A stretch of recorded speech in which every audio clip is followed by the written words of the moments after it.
have to remember one thing I think is very important, that the white Jews that we see today have no bloodline connection with the Jews of the biblical period. They were converted to Judaism in Europe and in Russia. They were converted and have no bloodline connection with the black Jews who make up the biblical Israel that the Bible writes about and of which Jesus was a part. Well, what happened to the black Jews? The black Jews are still in existence. There are black Jews in America. There are black Jews all over Africa. There are black Jews in Palestine. There are black Jews everywhere.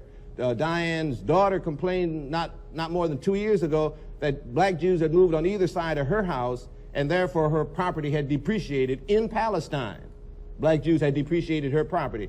Jews had moved directly from Palestine to India, and the community celebrated its 1900th anniversary or something, and they had white Jews who had emigrated from Europe and black Jews who had originally come from Jerusalem at the fall of Jerusalem, had an uninterrupted straight line of connection from the fall of Jerusalem to India. All over the world there are black Jews, but the Zionist Jews who had been converted to Judaism have taken over the control of the definition of what Judaism is, as white people do with anything. If they come into it, they take it over and define what it is, as you stated in your introductory statement. So we have to remember that white Jews, when you see them on the street, are not the Jews of the biblical period. And that sometimes confuses black people who ought to be black Christian nationalists. See, one of the things I'm hearing... Nigeria, you have the Igbo people, or Igbo, pronounced either way. There's 40 million of them. Also Christians, like I spoke about before, how that could happen to the children of Israel very easily. But also a lot of them are now coming out and converting back or adopting the rules of the Torah without all the paganism that they've been practicing for hundreds of years.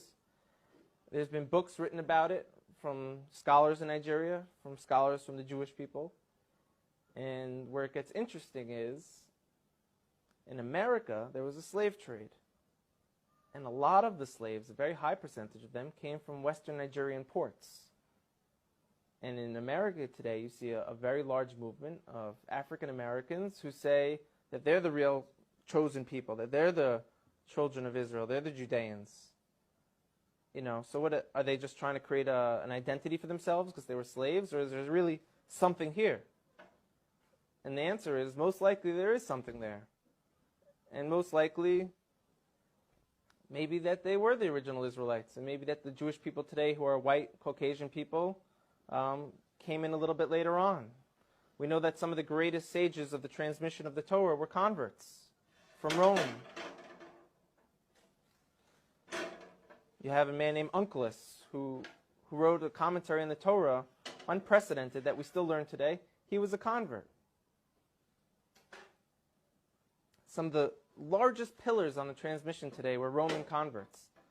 So here we are, we're Caucasian Jewish people, and now you have people in Africa saying that they're the real people of Israel. It can't be ruled out at all. We know they were sold into slavery. We know now that they're fulfilling prophecies by saying